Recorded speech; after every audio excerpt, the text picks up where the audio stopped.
Welcome to the Muscle Expert Podcast with Ben Pakulski, one of the world's top professional bodybuilders, an expert on human performance and mindset mastery.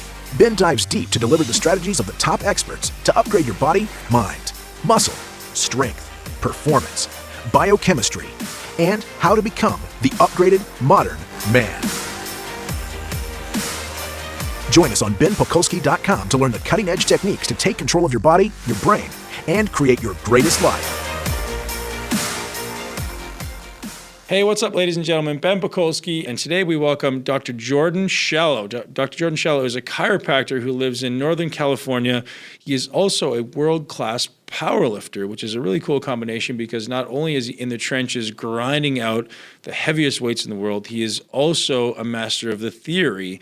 And this gentleman's going to drop some bombs on you today to understand the biggest mistakes we're making in training that are causing injuries. We also dive into the weeds a little bit about how to optimize pelvic function, pelvic mobility, and really optimize strength so you can be at your best all the time. You're going to want to listen to this one right to the end and watch the video that Dr. Shallow and I shot. You can access that on benpakulski.com/podcast. Have an awesome day. Enjoy the podcast. What's up, ladies and gentlemen? Muscle Expert Podcast, Ben Pakulski, and we're here, as always, with an amazing guest, someone that I have been following for a while on social media, and I'm very honored to have him here in my gym. We just wrapped up a workout, so we're both gassed, breathing heavy, and with overly pumped lats.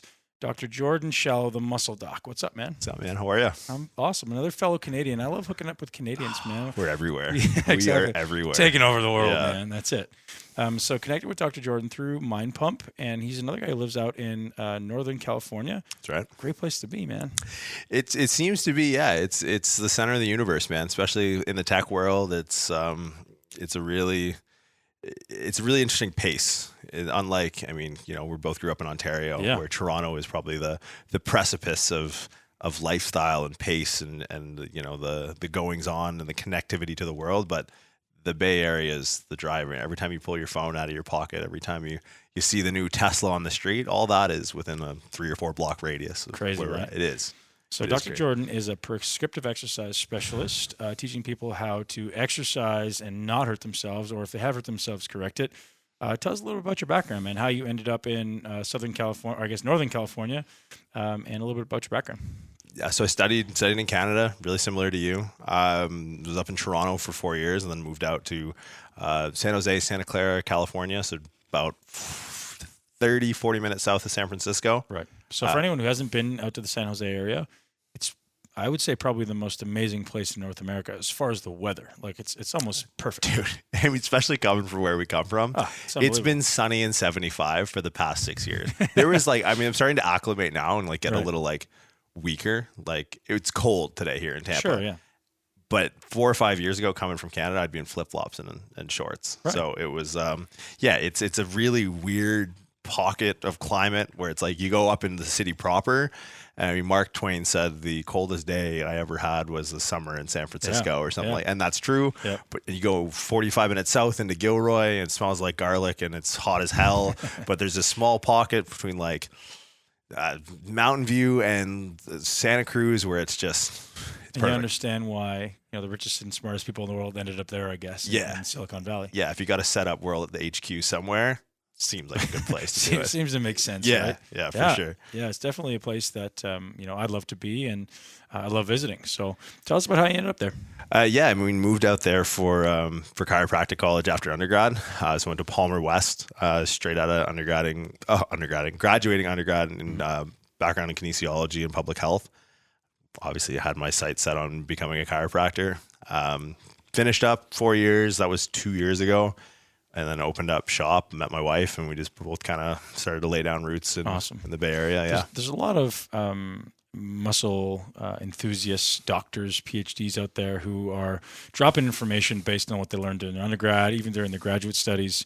And a lot of them are putting out information that seems to be rather misguided, honestly, or biased toward what they've learned in school. And the thing I love about you, man, is you're the guy in the trenches, day in, day out, learning, studying on yourself, applying it to yourself, and also surrounding yourself with the brightest people in the industry. And you're putting out great information that is thoughtful, and that's so important. You're not teaching something you learn in a book in school. You're teaching something that's thoughtful. So talk about your attempt or your journey, I guess, through bridging your journey through powerlifting and combining that with your chiropractic training. I think the biggest problem with that facet of the fitness industry, the research base, is that they almost come at it from like it's a direct counterculture to the shreds lifestyle, right? Mm-hmm. Like the transformation Tuesday, like the real aggressive photo editing. It's like they use science in the same way to sell something, just as bro scientists use bro science to sell something. And they're attached to the protocol. They're like, oh, this is what the textbook says, right? Yeah. I'm like, who gives? Well, I think the thing with that they lose the forest for the trees coming from a science background is the most beautiful thing we have is the scientific method. Mm-hmm. And I think applying that to the individual, like if I were to take research and the methods and the applications and the hypothesis and the subjects, and that's where we lose it, is the subjects. It's like, do you know what it takes to be considered a well-trained college-age male athlete? And by the eyes of research, 12 months of training. It's nothing, right? So it's like, if I want to be one of the stronger athletes in the world and work with the strongest athletes in the world, or best bodybuilders or best football players or UFC fighters, it's like I need to have the core tenets founded in research, but I also need to have the application and the experience to be able to extrapolate out from those core tenets and bring something tenable to an athlete that doesn't fit the model of conventional research. Because I don't want statistically average results for the outlier performers. So you need to be grounded in something, but you also need to have some level of personal experience, whether that be training yourself or training high level athletes, right, to be able to take the basis and the fundamentals and then be able to apply it to them. So a lot of it just boils down to, when you deal at that high a level, you're dealing with very controlled variables, which is perfect, which is what makes good reproducibility in research across the board. So it's like, if I can create or have an athlete that's created like a gold standard of what their day looks like day to day, and then I can just plug in a new variable, we can assign a value to that individual to that variable. Mm-hmm. So it's like, what works, and this is where a lot of people get lost. It's like, what works for you might not work for someone else. Sure, that's N equals 1, right? And that's a sentiment that's so perpetuated that it's not blowing anyone's mind. What you need to be able to portray to an athlete is what worked for you before might not work for you again, mm-hmm, right? And the continuum of your progression through athletics, regardless of what your objective outcome is understanding that what you have to let go to, how many commonly, or how many thoughts that you hold like dear in your heart when you were training as a bodybuilder that you have so quickly abandoned in your training now, whether it's 90%, right? Yeah. But like, to tell yourself at that point that, hey, you could improve if you did, as we talked earlier about like stepping outside of your comfort zone, and like, that's the beauty of you doing it yourself, right? Is you have the ability to control every one of these variables. With the highest level athletes, you don't always have that ability. You assume, but you don't. So that's the beauty of doing it yourself. And like you say, changing those variables. When I first moved from Canada to the US, I had this process of getting ready for contests nailed. Like, I'd come with striated glutes out every time. I knew when I did this happened to my body. If I added a little cardio, this would happen. If I added another workout, that would happen. If I took out some food, this would happen. It was like, I had it down to, the process was a science. I had notebooks. I did the exact same thing every week, and I changed it every week. And then I moved to the US, and all of a sudden, none of that stuff works. And I'm like, what the hell is going on? So, different environment requires a different adaptation, right? Yeah. So my body responded differently to food, differently to the environment, differently, just everything was different, right? So from that perspective, what you're saying is so relevant, but it has to be grounded in science, right? It has to be grounded in, okay, well, what should potentially be the next thing that I could do to troubleshoot these problems that are arising? And I love the way you worded that. You said change in environment. And I think a lot of people will listen to that and think of just geography. They'll think, change in environment from Toronto to Tampa Bay. Mm-hmm. Change in environment is literally the definition of stimulus. Exactly. That's what, I mean, in the powerlifting space, where the objective outcome is resistance, that's where the corrective exercise, corrective exercise just exists left to of a integer on a continuum, where it's like the same stimulus adaptations that I'm going to use to get someone from from injured to healthy, I'll use from get them to healthy to the strongest in the world. Sure. Right. And stimulus, when you needed to define stimulus as micromanaged and as small categories as you can break them up into, because then once you can start breaking everything up, and I mean frequency and volume, intensity, duration, density of workouts, time under tension. Yep. The further you can subdivide all of these, the more tools you now have to play with, right? Yep. And it's like, and sometimes getting, like, for me being in the like strength athlete, it's like putting more weight on the bar is sometimes the last measure of force production that I'm going to worry about when it comes to getting stronger. And I love that you bring that stuff up, because those are things that people aren't aware of, or they're not paying attention to as much as they should and could be, right? It's like people are like, hey, if my weight didn't go up this week, I did something wrong. Yeah. But ultimately, I'm an advocate. If I'm trying to get better at squatting, let's say I'm trying to become a world-class squatter, I don't think I need to squat all the time. Do I want to squat? Of course. Do I need to squat 100% of my max all the time? No, it's a skill. And if you can get better at the skill of squatting while getting stronger at other things, by deductive reasoning, we would hope that you're going to get better. Whereas if your skill starts to break at some level, meaning you're getting too close to the max and you're doing some grinding reps and you're doing forced reps, you start to develop bad habits, you're ingraining that in your nervous system, and you're I think, taking away from the skill. And that's where a lot of people go wrong in this endeavor of, optimizing their body composition or optimizing their strength. They're getting away from the skill acquisition and more focused on today, I got to hit a PR today, rather than because they can need to post it on Instagram. Absolutely. And be like, oh man, I got to show I got a PR today. Who fucking cares? Like, the only thing I care about, and like I care about winning the event. Like we talked about that. Yeah, I think and people lose sight of that. And I think the inundation into social media is a big part of it. Staying relevant is a big part of it. It's like, I am the weakest off-season powerlifter there is. And it's like, no one cares how lean you are 6 weeks out from a show. Right. Frankly, I don't care what I deadlift 8 weeks out from a meet. Right. It's like when the rubber hits the road and it's the third attempt, I know I'll have taken the requisite steps to be able to be as aggressive as I can with no hesitation, to pull on that bar with as much force as possible, and know that if something goes wrong, I have taken every possible measure to avoid injury, to avoid a real rate limiter to that force production. This is a beautiful segue into talking about the process, because ultimately in this podcast, I love to give people applicable golden nuggets that they can take away and go, okay, I want to get stronger. Where does it start, man? So someone comes to you and goes, Jordan, I want to improve my squat or my deadlift. We talk about manipulating the variables of exercise, the density, the intensity, the volume, all the frequency, all these things. Is that where you're going to start? Or are you going to start breaking down the anatomy of the movement and the mechanics of the movement? I'm going to go with squat because I think it's the most, it's the easiest to objectifiably. I mean, it's a podcast, right? So they can't really see it. But think the problem that people have with squatting is it's even the stimulus of the movement itself. It's like, say you're a proficient enough squatter that you can squat. You're not relying on your strength gains coming from a skill adaptation or a technical proficiency. So let's talk, even before you get into that, talk about that, because making the assumption that someone's a proficient squatter is a huge assumption, man. Because of the people in the world that I see, maybe the pro powerlifters are proficient squatters, but 98% of the people, just the general population, are terrible at it. And it's they're terrible at the skill of squatting. It's a terrible quad exercise. They all think it's this great hypertrophy exercise or this great power exercise when the quads and the glutes are never the rate limiting factor. No. And I think to assess the proficiency of the squatting from me, because when I see people, by and large, it's when the squat's gone wrong. It's like, I want to find gatekeepers that are going to signal you that the squat is going to go wrong at a certain stimulus increase, whether it's an increased frequency, an increase in resistance, an increase in duration or time under tension.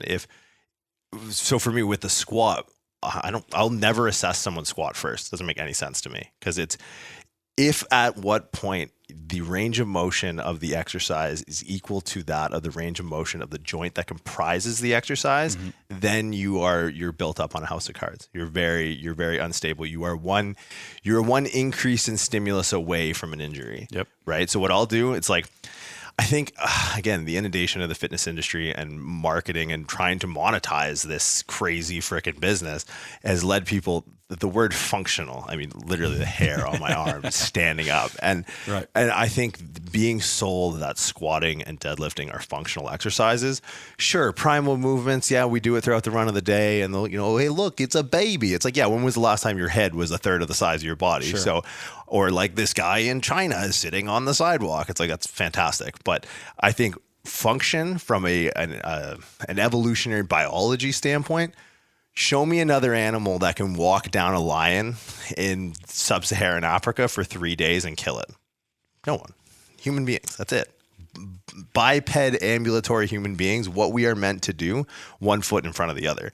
Until I can see that you can elongate that gait cycle and be mobile, stable, and strong through the way our body was meant to move, then loading a subsection of that range of motion is going to be is a moot point.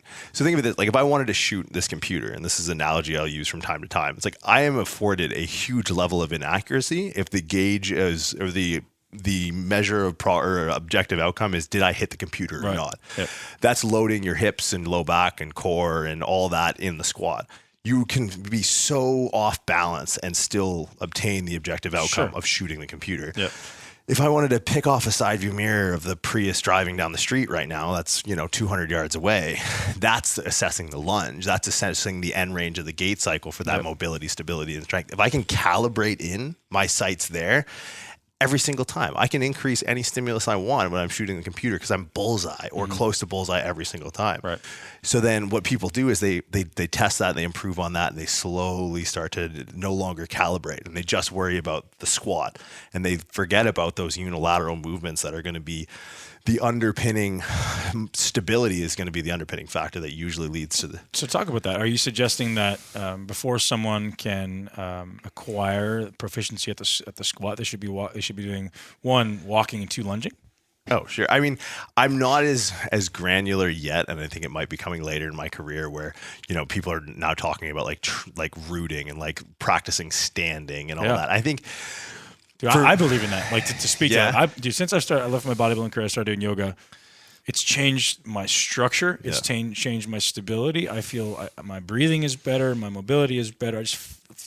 My ability to contract my entire body from a stable platform is at a different level than it ever was. And I wish that I paid attention to that stuff. Like the idea of I don't ever train in shoes. Yeah. Well, why not? Because how the fuck can you connect with the floor if you're wearing these 2-inch like rubber platforms that are completely immobile? So the idea of rooting, the idea of paying attention to your body in space and time has been one of the greatest assets that I've acquired over the last 12 months. I think, and the rooting thing I struggle with because I'm still in the throes of competing. I have a certain amount of time from an exercise, an economical assignment of exercise within my workouts where it's like. But it doesn't have to happen within your workouts. Oh, no. Dude, you'll find me at Whole Foods in Cupertino with a basket full of ground beef in the left hand, me standing on my left leg doing single leg Romanian deadlifts 3 or 4 times a week. Right. And again, I'm coming from a powerlifting background. The biggest thing, going back to the stimulus adaptation and understanding,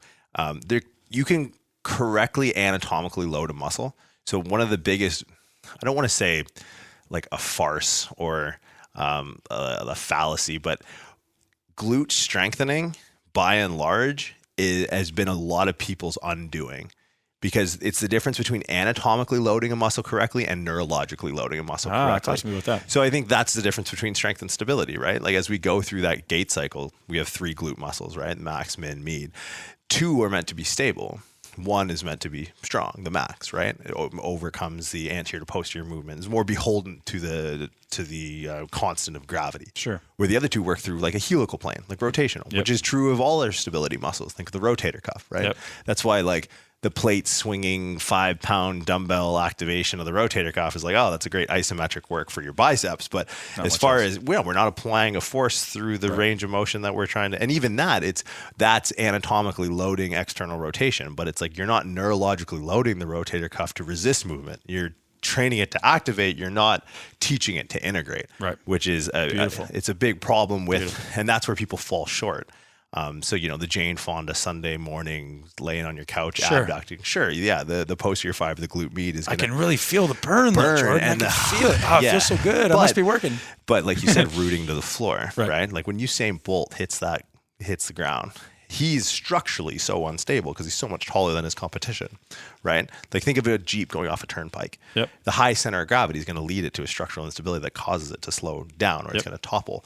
So the lateral force through the hips, if he's not able to quickly be bound back into that lateral stability, his next stride is going to be, well, the same as the guy who's 5'8" that's standing next to him. But the fact that he can laterally stabilize that pelvis with a glute med so fast, you can't even pick it up on a camera. His knee, when he extends into that next stride, is, I don't know, 3 or 4 inches higher than the next guy. And that means his stride is that much longer. And he literally takes like 5 or 6 less strides in 100 meters. Yep. How is it when everyone else is taking 15 strides or whatever the number is, he's taking like 11? It's like, how the hell do you do that? Well, that's how. He's so stable through that gait cycle. So interesting. And it's just that, I mean, that's running for an example, but that focus on stability is going to be a governing factor in force production, regardless of what your objective outcome of that force production is. Man, that holds true in everything. And this is what we teach here is like, man, without stability, you don't stand a chance of building muscle. And obviously, conversely, you probably don't stand a chance of getting, world-class strength or even appreciably increasing your strength. Yeah. Talk about that. So talk about this lateral force transfer and how as it applies to the squat.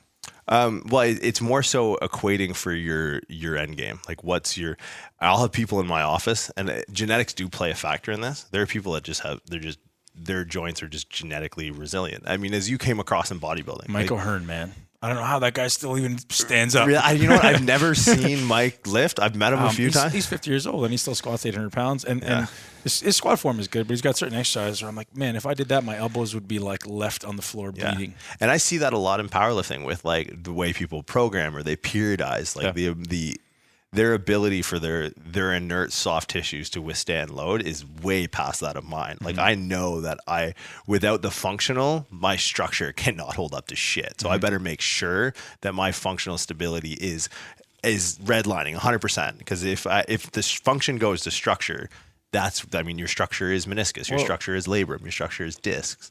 Okay, talk to me about functional ability and functional stability. Okay, good example.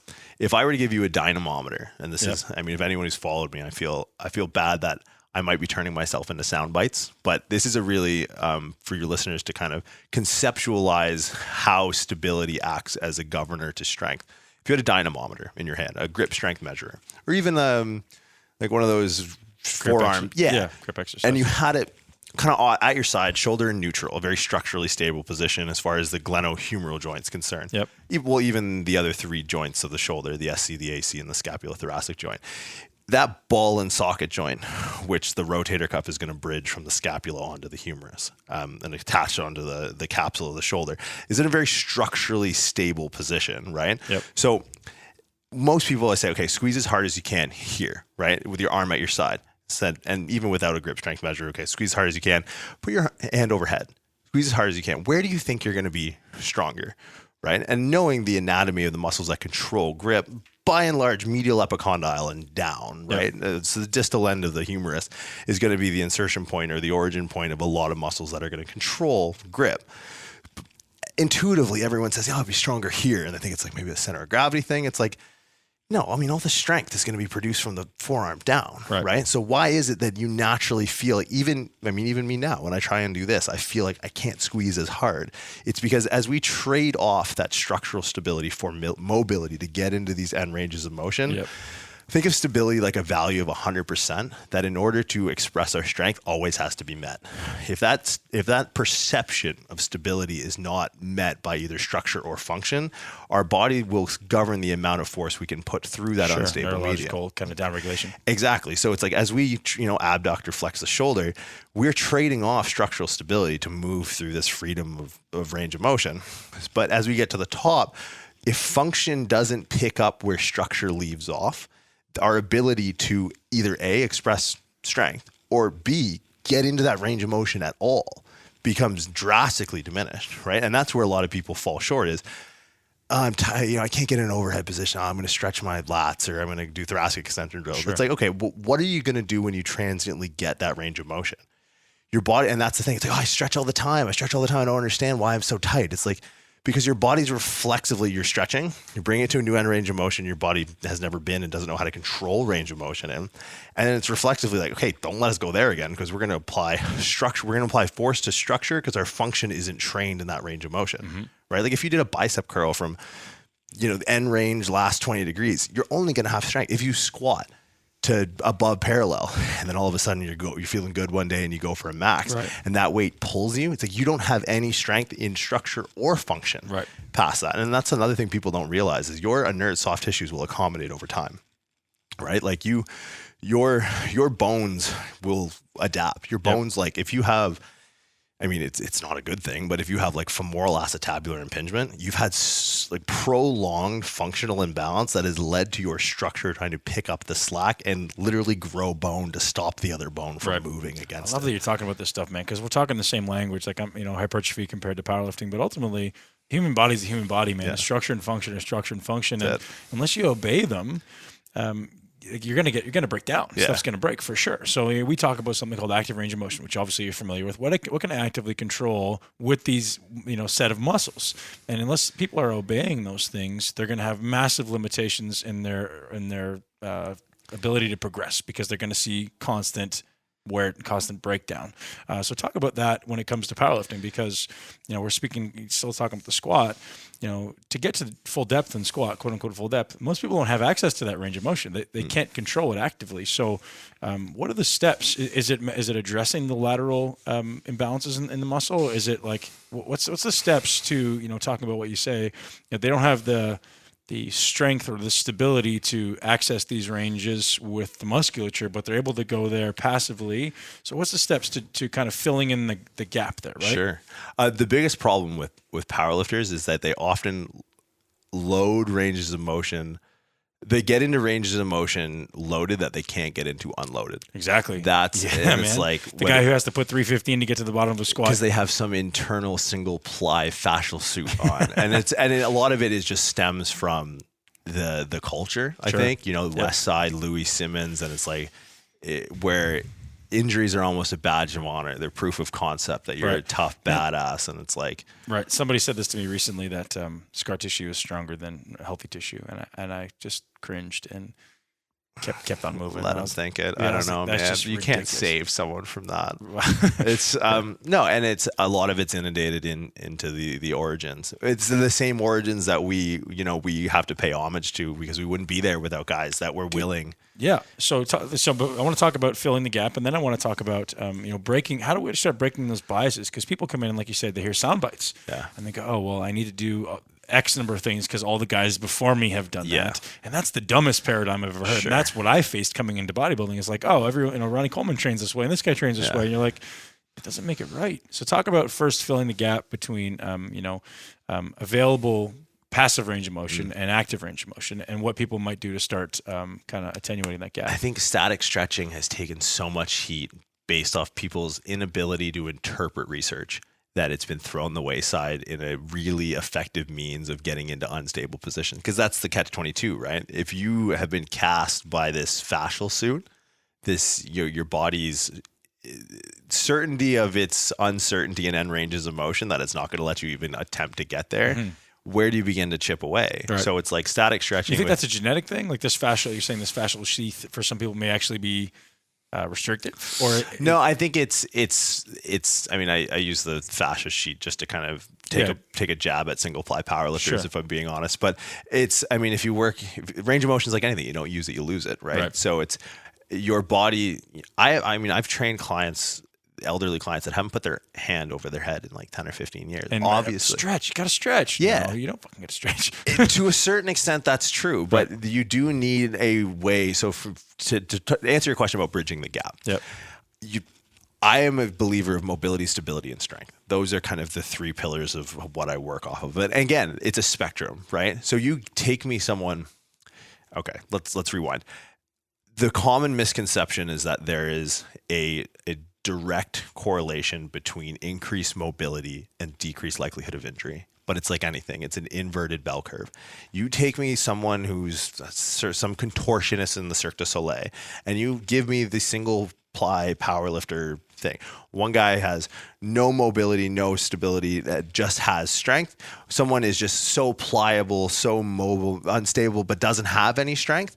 Both equally likely to succumb to some sort of injury that's going to degrade their performance in the particular arena. Right. It's figuring out where on that spectrum, whoever it is, your athlete or your patient is, and then scaling their interventions of mobility, stability, and strength according to their needs of where they're at. Sure. And I think the reality is anyone who's working at the limits of their available range is bound to, like you spoke about earlier, is bound to hurt something. Yeah. So what you need to do is you need to increase your stability and allow that to exceed the range that you are going to need to be working in on a normal day-to-day basis, or when you need to really push the limit, right? Yeah. So if a powerlifter needs to squat below 90, well, they should have at least an extra 10 degrees that are available to them where they're strong and they're stable and they're never challenging what their body's capable of as far as active range or ability to stabilize. And that's true. I mean, you talked about, basically a measure of hip flexion as an indicator of depth, but that's true of hip flexion. That's true of knee flexion. That's true of ankle dorsiflexion. That's true of segmental flexion and extension of every vertebra in your spine, right? And I think the more you can build a resiliency in a buffer zone by creating or implementing loaded, strategic, I mean, I don't want to call them unsafe, but almost extra physiological ranges of motion that you're creating a safety net. Because my goal, and injury prevention is maybe a little misleading. My goal as a powerlifter and a chiropractor that leans, especially now being, I don't know how many ever, like a month out from the Arnolds, I'm wearing the powerlifter hat. Sure. I'm doing this for mental health. This is not a pursuit of the physical health. My goal is injury risk management at this point. And injury prevention, by and large, for your fitness enthusiast, someone that's trying to stay healthy, is a very tenable goal. For someone looking to push performance, injury risk management, I want to put up the biggest number possible before the weight eventually wins. That's the goal. And it's because I know people that squat, 300-400 pounds. And that, blow out their SI joint. It's like, well, you're never going to get to an 800-pound squat if you aren't functionally stable enough under that load. It's like, if that is your rate limiter, that stability that's leading you to that injury, you need to equate for that right now. Hey guys, I interrupt this podcast to bring you a special note from ATP Labs. You guys know I've aligned with ATP Labs because ATP Labs is a company that cares about what goes into their products as much as I care about what goes into my body. I've become neurotic since I've been exposed to what exactly goes into our food supply, what exactly ends up in our supplements. And you guys should be too, because you're concerned with your progress. You're obviously intelligent people who want to get the most of your time, of your effort. So I highly suggest you check out atplab.com and enjoy the rest of the episode. So talk about what you're doing to mitigate risk, because ultimately that's what we're after, right? It's like you need to be able to do just a little bit more than you're going to subject your body to, at least all the way into the show, and then hopefully you're going to push that envelope at the event. So let's say we have 10,000 people out there who are trying to improve their body, improve their range of motion, get stronger. What are you doing that they can learn from that allows them to mitigate injury? Understanding the fundamental biomechanics behind it, like we touched earlier off air about like the thoracolumbar fascia. Sure. So understanding where your function can play a role in building strength so that load doesn't go on your structure. Beautiful. So like people that deadlift, and I don't want to pick on females because I know plenty of males that do it. Low back pain, SI joint pain specific to the deadlift. If you know how the SI joint gets loaded, it's like, well, if it hurts in the deadlift and it's an insult to the actual joint itself, it'll hurt in a squat. 100%. The way the sacrum moves and articulates with the ilium as the pelvis kind of retroverts in the bottom of a low bar squat, and just that sheer force. If there's an actual insult to that joint, it's going to hurt every single time, right? It'll hurt if I move it. It'll hurt if you move it. It'll hurt if they move themselves through that range of motion. But deadlift specific pain is something unique where it's like, that tells me something. That's a data point that there's something that was supposed to be reinforcing functionally through that movement that's not. There's a strength discrepancy. I'll get them to do pull-ups. Double body weight deadlift, can't do one pull-up. So you mean to tell me you can move a bar that's twice of you X number of times, but you can't move you once? So that's a discrepancy there. And the idea, I guess, like without the principle behind it is to establish gatekeeper exercises that are going to constantly give you that buffer zone that you talked about, right? Like keeping movements in there that are going to train movements instead of muscles, right? Like training end ranges in a controlled fashion with less resistance, but it's the stimulus scale, right? Where, my objective outcome is to squat, bench, and dead as much as I can in those main movements. if over time I've generated or created enough technical proficiency where I don't have to spend a lot of time like dialing in my technique, I know that I can get on a low bar squat 8 weeks out and my technique within a session is going to be right where it needs to be. That comes with time, right? But if you're a little earlier in your training, you might have to do that more often. I don't want to give like hard and fast truths, but like the principle of, you know, like if you stop overhead pressing, the likelihood that you're going to experience shoulder pain in an overhead press is probably more likely than in a bench press. But if you only bench press and then you start to get pain and you had, you know, what are we looking at? 90 degrees of a potential of training, even an incline press, that could have been a check engine light that goes, something is functionally wrong that we're getting pain here. Because now you have 90 degrees of range of motion to unpack that you could otherwise been clearing for in your training. So keeping those movements that are specific to where your lifts start to fall short. Sure. It'll give you kind of that light on the dashboard that says, okay, something's wrong. Yeah, man. So take me into the weeds with this. So like, you know, someone, let's say for a deadlift or for a squat, you know, like I can't reach parallel, or I can't get all the way to the floor without having my butt wink. Like what's the basic route of like where these guys got to start in improving their active range of motion? So I mean, I know you're awesome at this corrective exercise. Let's stick with the hips because most people have massively deficient hip mobility in all planes. So where would you start? I come to you and I go, Dr. Jordan, my hips are jacked, man. Like I got to squat. And to be honest, my hips are jacked since I've started sitting a lot, writing.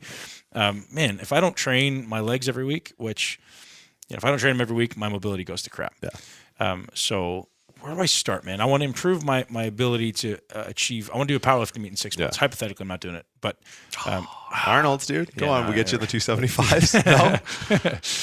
So what does it look like, man? How do what do I start? Is it just like, you know, take yourself there? Like I don't want to put words in your mouth, but yeah. So I mean, it's obviously good to have someone oversee this process, but so the hip's a great example. It has 3 ranges of motion it can work through, right? Flexion, extension, abduction, internal, external rotation. Yep. Assess passively first. So assess where your physiological limitations, and there are physiological limitations, right?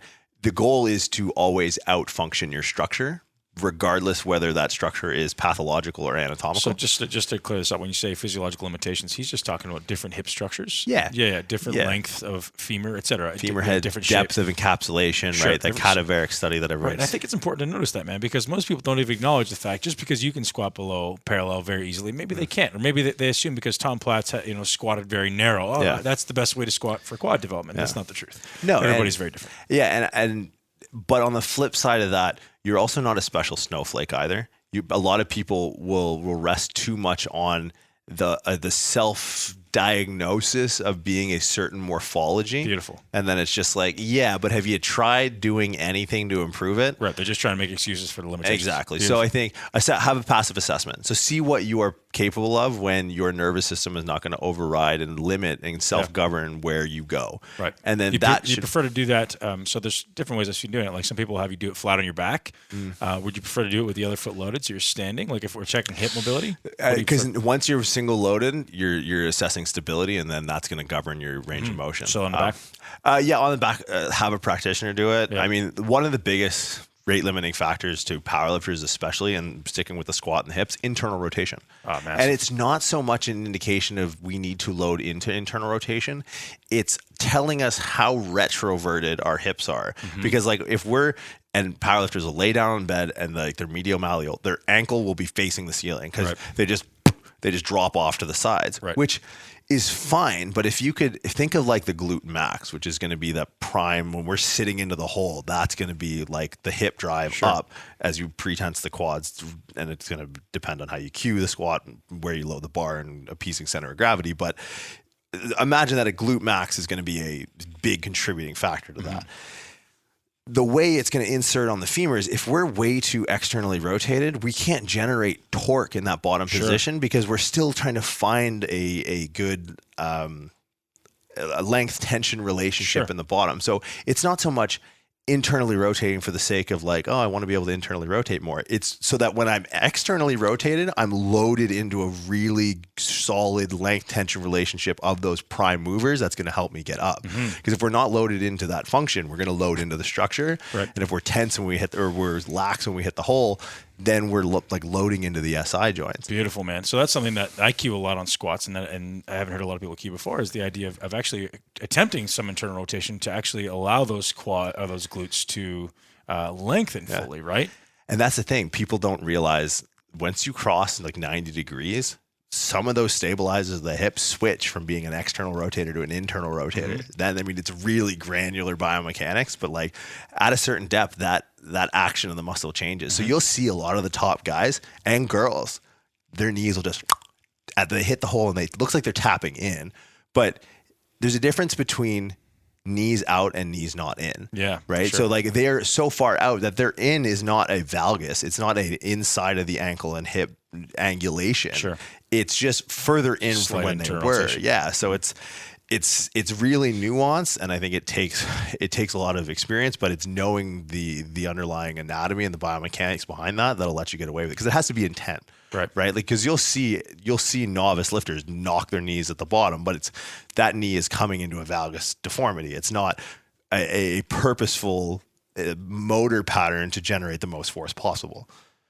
How much do you teach that? The internal rotation, so at the bottom of a deadlift or the bottom of a squat, is that something you're cueing on people? So, for us, someone who's trying to increase glute activation, we're cueing it. But I'm wondering, from a powerlifting perspective, is there any focus on cueing that, internal rotation at the bottom, that lengthening glute position? What I'll do is I'll show them their deficiencies. I'll get them to sit in a 90-90 both sides, and I'll watch them fall over on their opposite shoulder on one side. And then like that imbalance exists in your lifting. Like for those at home, like sit with like one hip externally rotated, one hip internally rotated, and then switch, and then see how much your spine is leaning back against the wall. Yeah. It's like leaning against the wall? No. So we're like in the middle of a room. Okay. We're going to sit kind of in a 90-90 position. So like one hip is internally rotated, one hip is externally. No, on the floor. Okay. On the floor. And then you'll see one side if people have a deficiency in internal rotation. So my left hip here is internally rotated. So it's, hips at 90, knees at 90, lateral ankle bone is facing the ceiling, and the opposite true of the other hip. That with my left, I have good internal rotation. So I could sit up upright, no problem. So any limitation of range of motion from my hip is not going to be loaded into my spine, because there's no limitation. Right. If I go right hip internally rotated, and this is something that I'm specifically poor at and have to work on, all of a sudden I have to accommodate my whole torso to like lean away from that, because my hip is bullying me away. Sure. So it's really odd. Like if, the common thing with like low back pain is like, oh, your hip isn't mobile, your spine will move. And people will just work in the flexion extension plane. Like if I dropped a pen on the ground and didn't have the hip mobility to get down, my spine would flex because my hips aren't flexing. That compensation is true of the other ranges of motion of the hip. So an imposed demand of abduction or adduction in the sense of lateral flexion in the spine. So people get like tight QLs all the time, and they complain of that. It's like, yeah, they're anti-movers, as most core muscles are, right? So if you decrease rotation in the hip, that rotation is going to be imposed as lateral flexion and rotation through the spine. Sure. Well, the lumbar spine structurally doesn't like to move at all. That's why we have these muscles, these transversospinalis and erector muscles that you can't. If I said, Ben, I want you to contract your multifidus. Right. You could put yourself in a position where proprioceptively your body and your nervous system would fire that muscle, but you can't consciously contract it, right? So that for me is probably the biggest starting point for people that experience either low back pain or are trying to get into good squatting positions, is let's test the fringe and ranges of motion in isolation, because you're only as strong or as mobile or as stable as the sum of your parts, right? So starting with the mobility side first, let's test hip extension. Let's test internal rotation. All right, I'm going to hold your feet to the fire on this. Can we do this in a video on me before you leave, and we'll post it on my website? Absolutely. Sweet, because that would be awesome. Because honestly, I think this would be massively valuable, because I know my hips are jacked up. My left one is usually massively externally rotated, and my right one is, like you speak about, internally rotated. So there's definitely a differential, but I'd love to do this so we can assess me and people can learn. Yeah, I think just the visual, and so much of it, just like training for strength or training for aesthetics, so much of it, or even rehabilitation, is buy-in. When you can give someone like something they didn't, like a glaring, if you test someone's blood pressure and it's X, if you find that to be a useful metric of health, then like, oh my God, I had no idea. When you put someone on one side, they can sit up straight, and you put them on the other side, and they're just like, oh, geez, what the hell's going on there? It's like, well, yeah, you have no internal rotation of your right hip, and your spine has to accommodate. So you wonder why your oblique's jacked up, or you wonder why you have an inguinal hernia because that anterior oblique sling is compromised, because the external oblique is under so much stress all the time, because you're go on for days, but when you kind of break down the chain, it's... So then walking from that into, okay, we know that I have one that's severely internally rotated, one that's neutral or externally rotated. What's the progression? Lunge. 1 foot in front of the other is fine. That's easy. Like walking. Walking. So again, walking, perpetuating that, increasing the gait a little bit. Yeah. So variable stride length, but taking it through go back to Usain Bolt, that full sprinter pose. Like, can you get your opposite knee when you're on one leg in that limited base of support? So here's one. Bodybuilders, VMO. What's the purpose of the vastus medialis? Extend the knee. Extend the knee. Terminal extension of the knee. So how many bodybuilders have you seen, or how many times have you been instructed to do this, to go on a leg extension and just hit that last 30 degrees to isolate the VMO? When you do that, bodybuilders do it, and you could draw a dead straight line from their big toe right up into their hip. They are at 0 degrees abduction. It's on a machine and it's unloaded, but intuitively they align the hip, knee, and ankle to get through terminal knee extension. Yep. The way our glutes are meant to function is to align the hips and laterally stabilize to align the hip, knee, and ankle. Yep. Right? So if we're on one leg, so we take a long stride walking lunge, then that front standing leg, we're going to bring it to like a sprinter pose almost, where the opposite knee is going to come high. Yep. My goal, and what I'll cue people, is the stance leg, try and go through terminal knee extension. It'll force you to use your glute med to laterally stabilize the pelvis, to align the hip, knee, and ankle. Yep. Otherwise, you can't do it. If you have an inward angulation, that VMO is not going to fire. And that's the thing. I can tell, and this is maybe a little presumptuous, but powerlifters are the most unassuming people from about 2 inches above their knee and down. For the most part, if they're low bar squatters and wraps, a lot of their knee stability locally at that distal end of the femur comes from the knee wraps. I'm a classic, from the knee down, bro, do you even lift? Right. Their lateralis, their quads get really big about halfway up, because they don't train that VMO, because they're never in a unstable hip position. The stability in the squat is propped up on the A-frame angulation of being in a hip abducted wide stance. That's structural stability. That's femurs jamming up in the acetabulum, right? So peeling that back, putting them on one leg, put 1 foot in front of the other, we're going to pop out. And then here's the other thing. When you will go through that walking lunge, don't load back into your hip.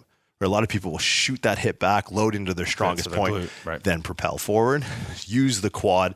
And the other thing, the knee over the toe. Get that knee over the toe. Yes. Because that's going to be your dorsiflexion. Anchor that heel, drive the knee over the toe. From there, use that VMO in that end range to pull you up. Stay stable on that limited base of support. We're going to have the other knee get high from that lateral stability of the stance like glute med, because neurologically, that's what the glute med is going to do. It's going to laterally stabilize with the foot on the ground. That's that connectivity. Yep. Then if we can get all those aligned, then that VMO can be in a position to activate. If we think of the anatomy of where the VMO is and the glute med is, it's perfect.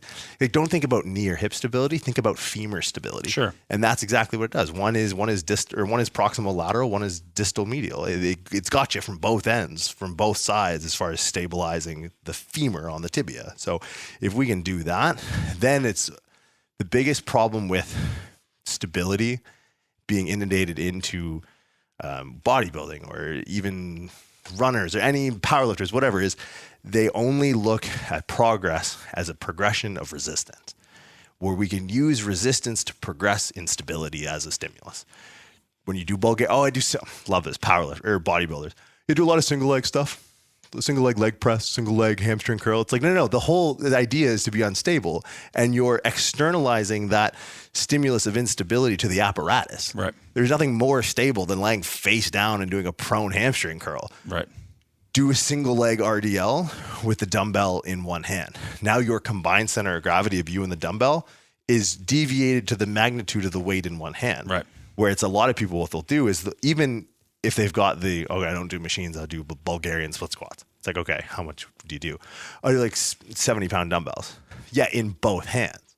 That's adding resistance. That's not adding instability. Sure. It's here if we have a self-limiting resistance loaded exercise because of its unlimited or its unstable base of support. Lean into that instability and put a dumbbell in one We'll hand. talk about that. So talk about why I would want to lead into the instability rather than just loading it. Is that from a perspective of asking this pelvic musculature to do more work? Yeah, it's to neurologically load your rate limiter. Like if I wanted to load resistance into my quads, I'm going to do whatever I can to front squat as heavy as possible.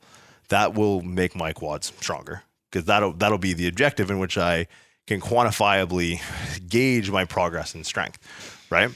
Where it's, for me, I don't care how much you Bulgarian split squat. It's not, right. If anyone comes up to you and asks you that, it's like 700 pounds. Yeah, right. But if the limitation to how much you can front squat or low bar squat or deadlift is your hip instability, then all of a sudden that matters. Just like the how many pull-ups can you do when your SI joint sprained and your deadlift, just when you deadlift and not squat, right, is an indicating factor. Right. Your inability to resist force in that unstable loading parameter when loaded with a stimulus of instability and not resistance is not in tune, and it's not a threshold. But it's when our strength outruns our stability is when we have the issue. It's plate spinning. Yep. People are so focused on keeping that strength plate spinning that this is wavering over here. That instability is just wavering. And all we need to do is just, okay, we're good. Now back to strength, right? And it's just switching focus from time to time and making sure that our potential rate limiters are not creeping up on us. I've always said since the beginning of my career that if you want to have great quads, people with great quads are great lungers. Yeah. Because of the massive hip stability, right? Yeah. Like people always go, man, you squat so easily and you get such great depth and you're such a natural squatter. I'm like, yeah, but it's because my lunges are probably my number one focus when I'm training. It's like, are squats important? Yes, but lunges have always been such a core staple in my program. If for anybody out there who's not using lunges frequently, I suggest you do them. And I suggest you do many different types. And I love the idea of the changing the lateral stimulation aspect, like load one side versus the other. At what percentage would you say that people should pay attention to the stability factor compared to this loading parameter? So, do you have kind of a 1-to-1 ratio of I do this much stability work compared to this much strength work, for someone who's a powerlifter? It's hard because the genetic factor, the genetic predisposition to just be resilient. Like there's some guys that don't do any, and they seem to just be able to load PR, rep PR, volume PR week after week after week. I like that you bring that up though, because people need to acknowledge if you aren't good at this stuff, you need to use a greater percentage of it. And that's fine. I mean, not to the analogous skill level of you, but like watching you in Generation Iron, I'm sure a lot of the dialogue was maybe inflated for the sake of entertainment, but seeing you go about it, be like, listen, I'm up against people that are genetically gifted. I need to take the most scientific and intellectual approach I can. Mm-hmm. That's exactly how I feel in powerlifting, where I think I haven't seen my potential yet in strength.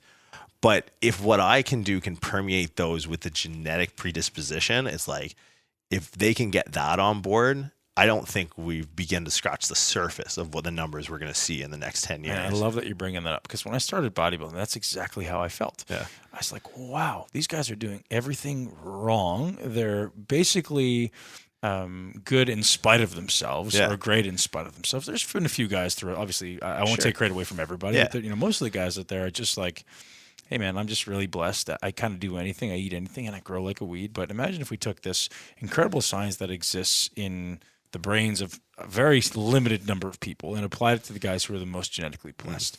That's why I started this stuff, because I was like, man, if I can learn how to do all this stuff and then apply it to the genetically best population, well, I don't even know if that it would mean that much more hypertrophy for these people, because I don't know what the human body is capable of. Yeah.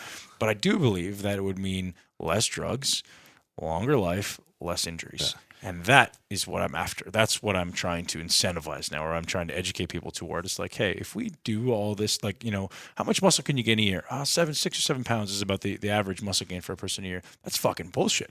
That's based on a paradigm of 1992, people who didn't know anything about training, but that's the most they could do because that was the average. Well, that's fucking ridiculous. Yeah. If you learn how to do all these things that people are missing and prevent injuries and optimize nutrition and match the training stimulus to the nutrition, like, oh, now we can grow 20 pounds in 6 months. Oh, okay. Then if we do that over 6 years, what's possible? Yeah. What do you think is possible? So, looking at all the best guys in the world, is there, not to throw anybody in the bus or call, say any names, but is there anybody actually doing it well other than yourself who's preventing injuries, growing and accumulating strength at an impressive rate. And is anybody doing that yet that you see just climbing the ranks? And it's the hard part. It's not. We're going to come back to the inundation of social media here, because it's like we're not seeing it because it's not fun to watch, right? So I'm sure there has to be. I cannot imagine with what I've seen in competition that there isn't a factor to it. I mean, and I come at it from two angles, because I know guys that have gotten injured at the highest level, and the competition. Now there's money on the table now, man. Like, the U.S. Open last year, there was over $250,000 handed out, like $50,000. Here you go, lift more than the other guy. And it's like, in a sport where it's like, shit, $50,000 makes a huge difference. And, right. You'll pick up a sponsorship here and there, and you'll make some coin. If anything, it'll leverage notoriety so you can make your own money. But the social media side it's almost like, it's like an arms race where it's like, you can log on and just keep a tally of what your competition is doing. It's like, oh man, so-and-so did this for this many reps, and I'm only at that. And it almost forces you to keep up with the Joneses. Not me. Right. I'm not, but in general. I think so. I mean, I think the injuries you're seeing is just Al Pacino's not going to come in on your third attempt deadlift, give you the best any given Sunday speech, and you're going to go out and rip a 120-pound PR to win it. It's not going to happen, right? It's so objective that your limitations in performance going in. You can squeeze out a 5-10-pound PR with enough caffeine and energy or adrenaline or whatever. I just think I have to imagine that, or I would hope that some of these corrective measures are being done in the background, and I'm just not seeing them. But with the way people will go through the rehabilitation process, and I've seen a lot of guys go down with injury in the last couple of years, torn quads, torn triceps, things like that, and been a part of some rehabilitation process, some pretty strong guys. And then just seeing how far some of the people have been able to come without addressing these things, but seeing how quickly your body adapts to that instability stimulus is unbelievable. Like you have some people that'll walk into my office regardless of skill level, and you'll put them on one leg and they'll fall on their face. Compare that to the bench press. So say falling on your face doing a single leg RDL is equivalent to benching 135. Then you walk into a gym and see a guy benching 405.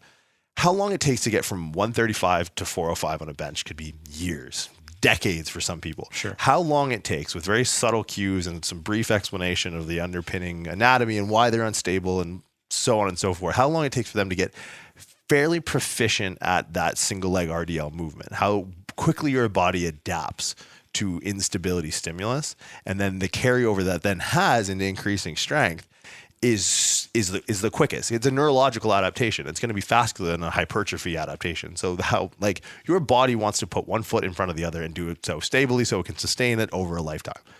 So training that, your body will pick up on a lot quicker. Your body doesn't want to bench 500 pounds. There's no need evolutionary to do that. Sure. It does, unstable surfaces are something you're going to come across. Stability is its core priority. So if you can give it that, it'll take to it. I would hope that, and to double back to your question, I would hope that people are doing it. If they aren't, and it's all propped up on genetics, then genetics is the most powerful catalyst that we know. That if we can even get 2% out of what these guys are doing, like an improvement in either longevity or just immediate weight on a bar, that's going to be huge numbers over time. And I think right now, we're talking some of the impressive Yuri Belkin.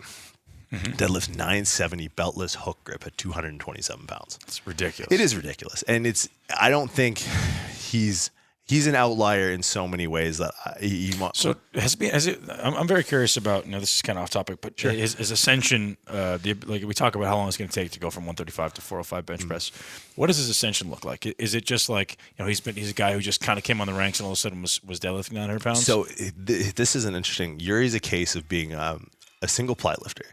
So that's single ply, 925? No. Okay. No, he's a raw lifter now. Okay. He was IPF world champion single ply lifter, and I hope I'm not butchering this, but the single ply is an interesting thing in raw lifting because it allows that extra physiological, neurological adaptation.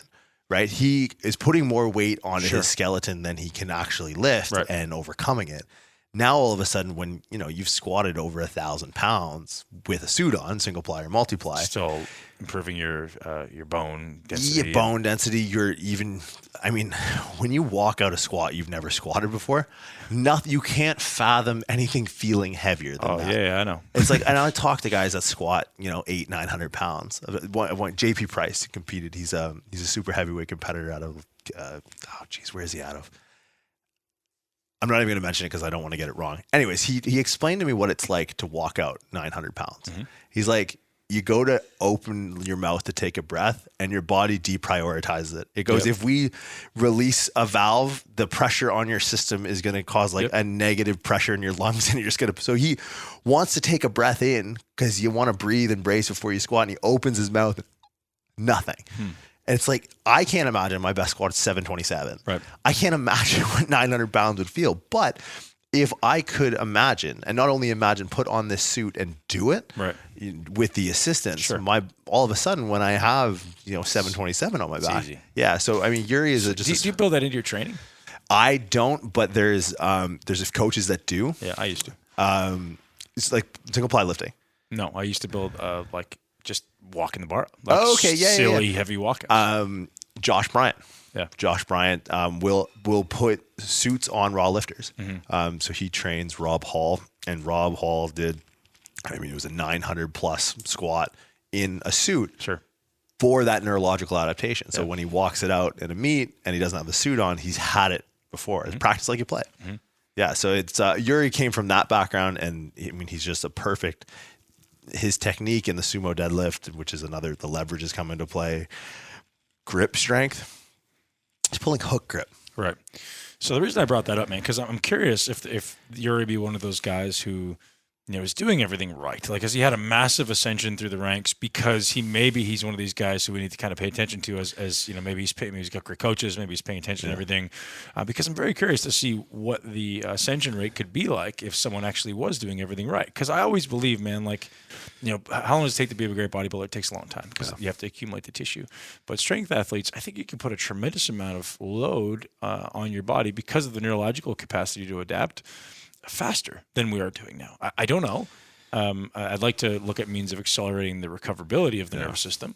But I've seen people put ridiculous, and you've probably done it at some points in your career too, like ridiculous amounts of load on your raw total based on some specific adaptation you've subjected your body to, and all of a sudden, bang! Like I know I've put 100 pounds on my bench press in 3 weeks, doing specific things. I've put 50 pounds on my squat, even from an elite level. So I'm curious to see what these guys are doing, because that's ultimately where we're going, right? It's like, what can we do? Obviously, then our muscular system may become the limiting factor because it has to be able to support that load.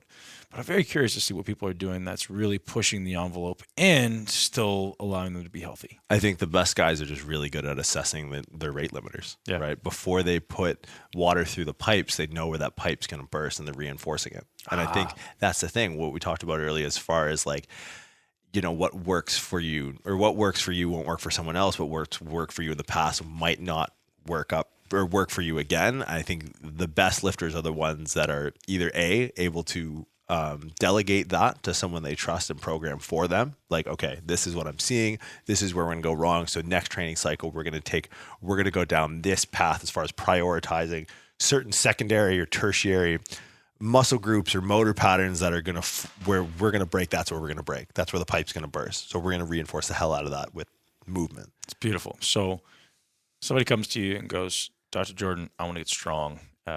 You're putting them through these assessments. You're saying, okay, well, these are your limiting factors. Give me your typical approach on how you would program for someone who's got X limiting factors. You can choose an example if you like for teaching purposes. They want to be a raw power lifter, squat, bench, dead, and they're coming to you and taking you on as a coach. You're taking you on as a coach and teach me what to do. I mean, start with the passive active assessment first, right? Then once we've established what the end ranges of motion are, both actively and passively, start to load those unilaterally and work on stability as the base, because I don't care who you are, stability is going to be the underpinning factor. I've yet to come across someone where stability hasn't been, to some degree, either a limiting factor in the present or their projected limiting factor moving forward as they start to pack on strength or size on top of that. Then it's training bilateral movements as a variant of the main movement to start loading that buffer zone. So, we'll worry about technical proficiency when we get there, but what happens even the top end lifters when the technical proficiency breaks down? Where are you going to end up, right? So I'm going to load front squats. I'm going to load safety squat bars. I'm going to load beltless work. Basically starting to play with that stimulus variation of using the range of motion first as a stimulus. So like we're going to far outreach the range of motion and strengthen range of motion necessary to complete competition lifts. So build strength from a deficit. I'm not like going like full Jefferson curl, but build strength in like the erectors as their role as anti-flexors, stiff legs from a 3-inch block, stiff leg deadlifts from a 3-inch block, how much spinal flexion that'll have to go into so that if you do get rounded over in your deadlift, you've built a baseline resiliency and strength there, because this is long game stuff. I mean, yeah, you can make transient, adaptations in 3-4 weeks, put X number of pounds on a main lift, but the guy that's going to get stronger is the guy that's, I would rather take 40 pounds a year on my whatever lift for a decade. Sure. That's going to be a hell of a difference, right? Than worrying about that, that immediate feedback, that immediate positive, that objective that's in a short term. It's like, the guys that are strongest right now, I mean, I'm young at these meets for the most part. There's a few fringe cases where there's some guys younger than me, but like Stan Efferding just turned how old? And he squatted 600 pounds for a double. And it's like, what the hell, man? It's like, that's the end game. It's like, you want to keep getting stronger. You want to keep that going, because if you can have that strength, it's like your resiliency is only going to increase. Talk to me about programming for stability and this bilateral training, because is it something you do as its own piece, or is it something you do as its own standalone workout? Are you doing it at the beginning or the end, or how do you kind of incorporate it into a program? Yeah, I mean, that's a really good question. It depends on how far out from a meet I am. So further out from a meet, I'm going to load it. I'm going to try and build maybe not extra physiological is the right word, but more so like I'm going to try and progress a unilateral movement from a progression of more weight, but that weight leading to more instability. So I'm not going to bilaterally load my unilateral movement. So I'm going to try and progress Bulgarian split squats with the dumbbell in the hand of the lead leg. Yep. I'm going to take that almost as like a main movement. And then I'll load like a front squat or some sort of accessory movement there. But as I switch into kind of competition mode, when I'm really trying to dial in like the nuances of the technique of the main lifts, then it's almost like a warm up, for lack of a better word, just creating that transient perception of stability. Right. And then that single leg lunge RDL combo that I'll do, that's a gatekeeper exercise. That's clearing tests for me. Like, I mean, I spend a lot of my day with patients or with athletes. So I'm on my feet a lot. Sure. And I'm demonstrating it a lot. So I think on days like, I mean, I'm going to fly back to San Francisco tomorrow. So we're going to do all these on video, man, because I want to see. So I'm curious what you're doing with the back hip when you're doing that, bent over kind of RDL lunge thing. I'm curious what the back hip is it doing? Is it open? Is it closed? Is the glute active? Is the glute passive on the leg that's in the air? Yeah. The main factor is you want to lead the movement actually with the extended hip, hamstring, and glute, because otherwise you have this uncalibrated factor that could start throwing your balance off. Yeah. So the single leg RDL is going to actually be like, you want to calibrate for your stability first, that lateral stability. But once you're kind of locked into that pattern, you're driving that hip extension and that forward flexion with the extended hip, hamstring, and glute. How much are you paying attention to core, for lack of a better term, abdominals and rib cage orientation? Oh, that's let's take core first. Just as we talked about before, where like we're going to demonstrate the internal rotation, having a demand on the spine.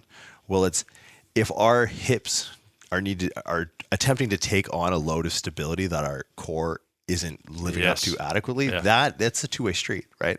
That upstream downstream effect can be huge. And I think the big problem with powerlifters, one of the big problems with powerlifters, or even people that gravitate towards more compound movements in general as a style of training, is like, oh yeah, I train core, I squat, bench, and deadlift. It's like, that's adorable that you think that. But yeah, you're going to end up, I mean, you're loading excessive amounts of hip flexion where does the psoas attach to? Well, it's the anterior vertebral bodies and discs of, the 4 lumbar vertebra. Well, that can pull you into a hyperlordosis. It's right. And everyone is. Yeah. And they're duck-footed and they're externally rotated in the hips, and they just kind of like waddle their way in, and they're barrel-chested and the chest is up and the rib cage is flared.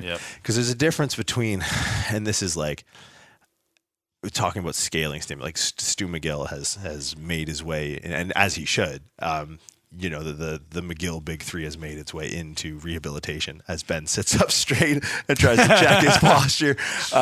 It's made its way into rehabilitation in strength sports, but it's like we need to take those core tenets, pun not intended, and we need to start scaling that stimulus, because a dead bug or a bird dog or, that's a huge rate limiting factor if you can't do that, but you think you can squat 700, 800 pounds safely. But if we want to get to 900 pounds, we're going to have some better dynamic correspondence than how you can stabilize rotation in a quadruped position. We need to scale this up so we're stabilizing rotation with our feet on the ground. Right. And this is a problem with the reverse hyper machine is barbell prescription. It's like, oh, your back hurts? Go do some reverse hyper. Get out of my way here. It's like, whoa, when I want my low back to be stable, both of my feet are on the ground. Mm-hmm. Just like when I want my glute med to be stable, my foot's on the ground. It's not Jane Fondaing up in the air, because when I'm squatting, my feet are gonna be on the fucking ground, man. It's like they better be, or my squat's gone awry, or my deadlift's gone awry. So scaling up from that base model found in research, nothing wrong with it, and I think it's a good entry level for people who have neglected it. But scaling up the underlying mechanism of correction of those exercises and scaling the stimulus up so that we can start to broaden our base so we can build to bigger totals and build bigger strength and build bigger muscle. Even just for general population, building more stability, building more strength using those principles is great. But I think everyone needs to do these things. Everyone needs to understand these principles of, well, where do I actually want to get better at this? And let's make sure we're kind of emulating that stimulus. Like the idea of the back extensions are great. That's perfect if, for maybe it's hypertrophy or maybe it's learning how to feel those muscles. But if you're actually looking for some, to use your favorite term, functional crossover, figure out where it needs to be used and then figure out a way to load it there. Yeah. And I think that's the assessment is where a lot of this hinges, because there's so many people out there, and I'm going to double back to the fitness industry because it could be the bane of my existence sometimes. Mm-hmm. There's so many people out there selling tools and no one's selling a manual. Right. So it's like lacrosse balls and Theraguns and this and foam rollers that Tom Brady sells. And it's like, yeah, that's great. If nothing else, I mean, when you're in my office, I'm a well-placed lacrosse ball. But it's like you need to be the marksman and be the person to tell you where to shoot. Right. And that's the big problem. It's like learning where to implement accessory movements rather than just buying accessories from some online store. Right. That's going to be my favorite CrossFitter uses them, man. I got a foam roller. It's so important. I was just at Wadapalooza and just the inundation of the market. They got it right.